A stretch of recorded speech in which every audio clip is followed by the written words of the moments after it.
कई बार कुछ लोग कहते हैं धनुर्मास क्या है, धनुर्मास की क्या महिमा है, धनुर्मास के विषय में इतना सुनने लायक क्या चीज है। धनुर्मास विशेष रूप से दक्षिण भारत में मनाया जाता है। ध्यान से सुनिएगा। विशेष रूप से ये साउथ इंडिया का, दक्षिण भारत का ये साल का सबसे बड़ा उत्सव माना जाता है। ये धनुर्मास, ये पर्व 30 दिन तक चलता है। मध्य मार्गशीर्ष महीना गया ना આપણે ત્યાં બીજો મહિનો कार्तिक मार्गशीर्ष।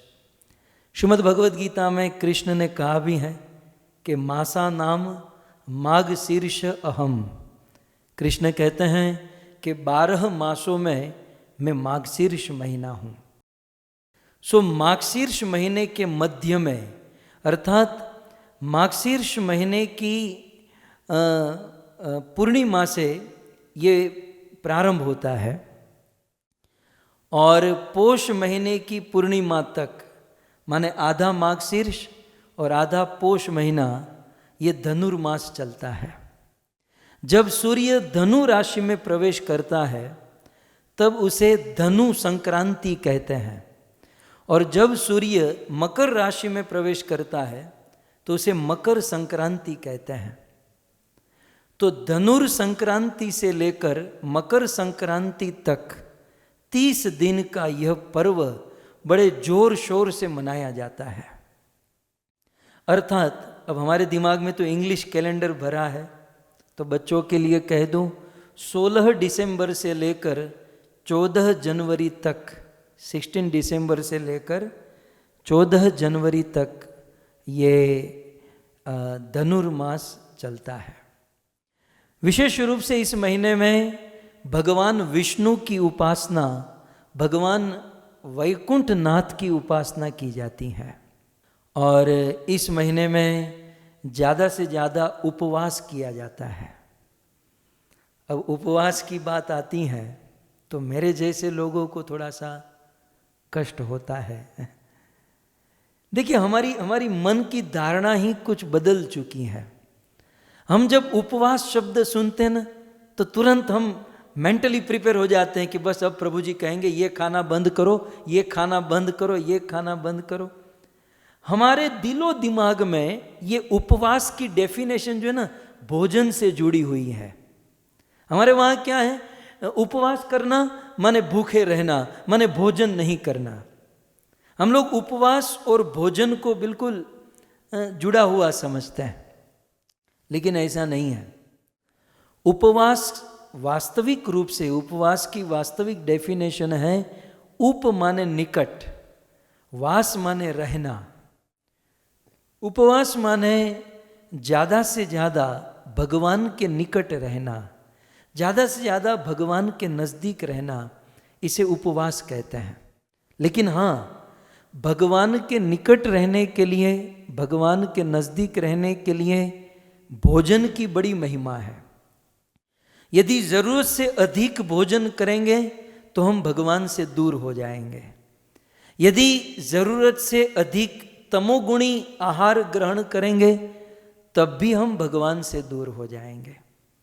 हालांकि भोजन पर कंट्रोल करना ये भक्ति नहीं है, लेकिन भगवान को प्राप्त करने के लिए, भगवान के निकट रहने के लिए ये भोजन बहुत बड़ा काम करता है। कुछ लोगों का मैसेज आया था, प्रभु नया साल शुरू हो रहा है, क्या आपका रिजोल्यूशन क्या है, आप नए साल में क्या किस पर जोर देना चाहोगे।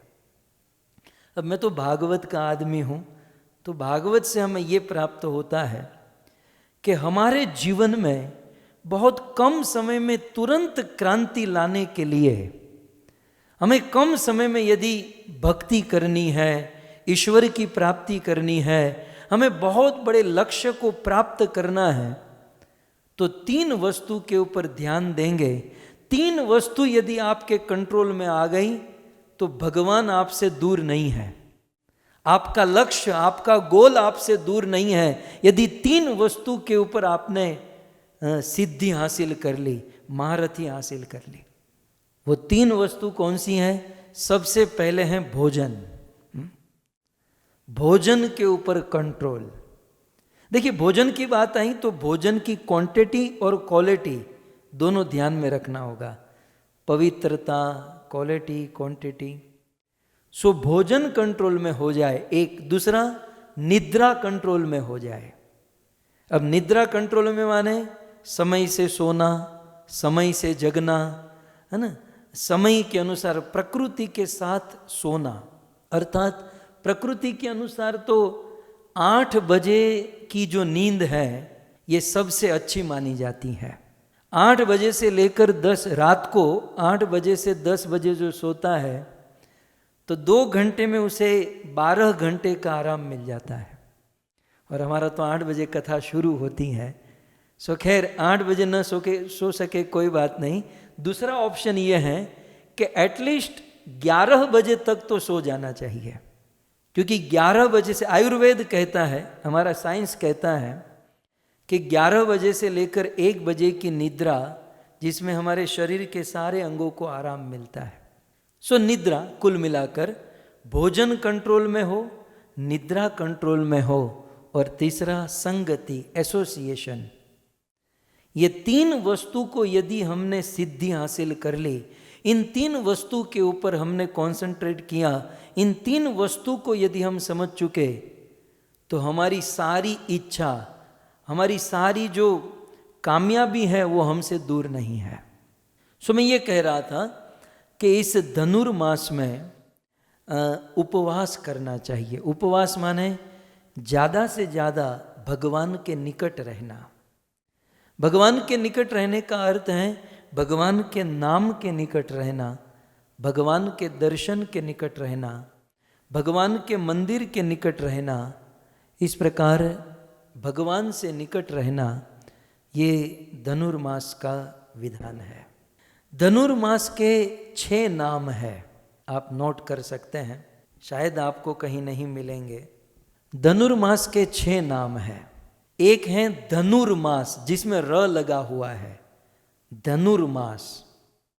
दूसरा है धनुमास, और र को निकाल दीजिए, केवल धनु।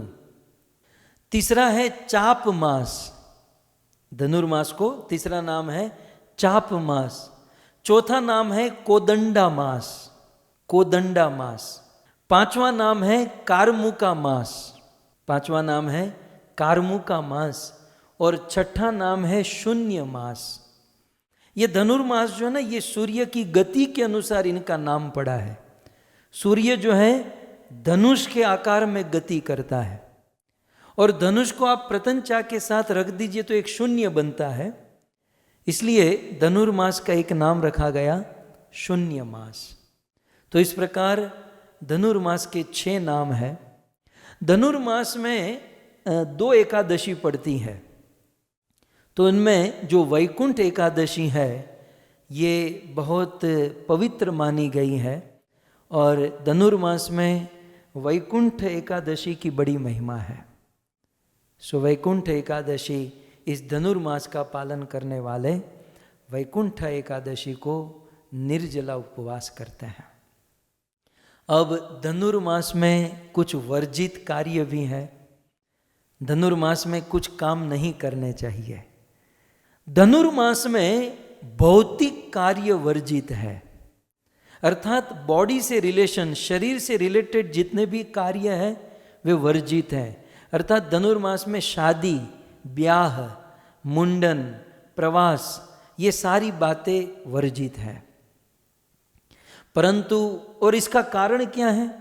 क्योंकि इस धनुर्मास में ज़्यादा से ज़्यादा भक्ति करने का विधान है। धनुर्मास में ज़्यादा से ज़्यादा भगवान के निकट रहने का विधान है। यदि हम भौतिक कार्यों में फंस गए तो भगवान से दूर हो जाएंगे, हमारा मन जो है ना भौतिक वस्तु में बढ़ जाएगा। सो शास्त्र में लिखा है कि हमारा मन भौतिक क्रियाकलाप में बढ़ न जाए, भौतिक वस्तु में एंगेज न हो जाए, इसलिए धनुर्मास में भौतिक कार्य वर्जित है।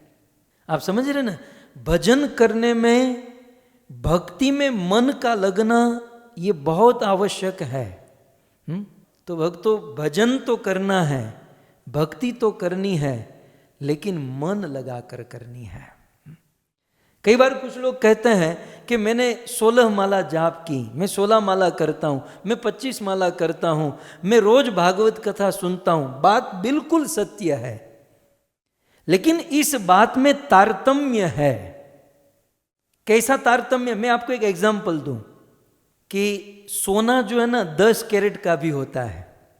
सोना 10 कैरेट का भी होता है, 12 कैरेट का भी होता है, 14 कैरेट, 16 कैरेट, 18 कैरेट और 22 कैरेट, और फिर सबसे प्योर कौन सा होता है? 24 कैरेट। 24 कैरेट जो गोल्ड है वो सबसे प्योर है। ठीक है। जो 12 कैरेट का गोल्ड है ना, वो भी गोल्ड ही है, उसे कोई ठुकरा नहीं सकता कि ये गोल्ड नहीं है, वो गोल्ड है, लेकिन वो 12 कैरेट का गोल्ड है, वो प्योर नहीं है। ठीक उसी प्रकार हम जो माला जाप करते हैं, वो हम माला कर रहे हैं, लेकिन वो कितने कैरेट की माला है वो या तो हम जानते हैं या हमारा परमात्मा जानता है। बात को समझने का प्रयास कीजिएगा। अभी हम सब कथा सुन रहे हैं, कथा सब सुन रहे हैं, लेकिन कितने कैरेट की कथा सुन रहे हैं, कितने परसेंटेज वाली कथा सुन रहे हैं, ये तो परमात्मा जानते हैं, हम जानते हैं। सो अब हमें प्योरिटी बढ़ानी है। कार्य तो हम कर रहे हैं, एक अभ्यास, एक शरीर को प्रैक्टिस तो हो गई है, लेकिन अब इसमें प्योरिटी बढ़ाए। और ये प्योरिटी भजन करने में, प्योरिटी का मापदंड क्या है, मीटर क्या है? हमारा मन। भजन भक्ति के कार्य में मन जितना अधिक लगेगा, वह कार्य उतना अधिक पवित्र या पूर्ण माना जाएगा। जैसे आप कथा सुन रहे हो, कथा सुनते समय कभी कभी मन, भाई अभी भोजन करना है, कोई आने वाला है, कोई आने वाली है, कोई जाने वाला है, इसने ये किया, मन थोड़ा बहुत बट रहा है, तो इसका अर्थ हुआ 24 कैरेट नहीं है, 100% नहीं है। कई बार हम देखते ना कि प्रत्यक्ष रूप से कथा सुनते हैं तो 100% ग्रहण करते हैं, और फिर वही कथा जूम प्लेटफॉर्म पर सुनते हैं तो 99% ग्रहण करते हैं। फिर वही कथा यूट्यूब में चले जाते हैं तो 80% हो जाता है भाई, फेसबुक में चले जाते हैं तो 75%, फिर ऑडियो में चले जाते हैं तो वहाँ तो 40-50% तक मन रहता है। कथा तो सबने सुनी, लेकिन कितने परसेंट वाली, कितनी प्योर कथा सुनी, ये भी देखा जाएगा। सो कहने का तात्पर्य यह है कि भजन भक्ति के कार्य में हमारा मन भगवान में लगना ये अत्यंत आवश्यक है। और इस धनुर्मास में, इस 1 महीने में मन को भगवान में लगाने की महिमा है, और हमारा मन किसी भौतिक कार्यों में बंट न जाए, इसलिए धनुर्मास में भौतिक कार्यकलाप वर्जित है। इसलिए धनुर्मास में विवाह वर्जित है, और भी जो भी शरीर रिलेटेड, बॉडी रिलेटेड जितने भी कार्य हैं धनुर्मास में वर्जित हैं। परंतु धनुर्मास में आध्यात्मिक कार्य को अधिक से अधिक करने की महिमा है, क्योंकि धनुर्मास में भौतिक कार्य वर्जित इसलिए है क्योंकि हमारा मन भौतिक वस्तु में न बटे, परंतु मन को भगवान में लगाने का सबसे बड़ा साधन यदि कोई है तो वह है भागवत कथा का श्रवण करना। सो इस धनुर्मास में सबसे उत्तम कार्य श्रीमद् भागवत कथा का श्रवण करते हुए हमारे मन को भगवान में लगाना, ये सबसे उत्तम कार्य है। भक्ति के भावों को जगाने के लिए सबसे उत्तम साधन श्रीमद् भागवत कथा है। श्रील प्रभुपाद की कृपा से हम सब ऐसे श्रीमद् भागवत कथा के आश्रय में बैठे हुए हैं। अब आइए, इस धनुर्मास में सबसे उत्तम कार्य करने लायक हमारे पुराणों में क्या कहा गया? धनुर्मास में दो स्तुति जो है वो रोज पढ़ने का विधान है। इस महीने में 2 स्तुति पढ़नी चाहिए। एक पहली स्तुति, ध्यान से सुनिएगा, भगवान विष्णु की उपासना, भगवान विष्णु की उपासना करते हुए हमारे साउथ में एक बहुत बड़े भक्त हुए। हालांकि वो महिला भक्त है। जैसे हमारे भारत के इस बाजू मीराबाई हुई, शबरी हुई, वैसे साउथ में भूदेवी का एक अवतार हुआ और आगे चलकर वे आलवार में उनका नाम दर्ज हुआ। 12 आलवार हुए हमारे भारत में। उनमें एक आलवार है गोदामाजी, उनका नाम है गोदामाजी, और उनका दीक्षित नाम हुआ आंडाल आरवार। सो ये माताजी थे और इन्होंने इस धनुर्मास में, इस महीने में एक बहुत सुंदर स्तुति का निर्माण किया और पूरे धनुर्मास उन्होंने भगवान विष्णु को कृष्ण का रूप बनाकर कृष्ण की लीला को विष्णु के रूप में गाई। बहुत सुंदर 30 श्लोक में उन्होंने इसे संकलित किया और इसका नाम दिया तिरुप्पावे। अब थोड़ा सा साउथ में जाना है, प्रोनाउंसिएशन सीख लीजिएगा।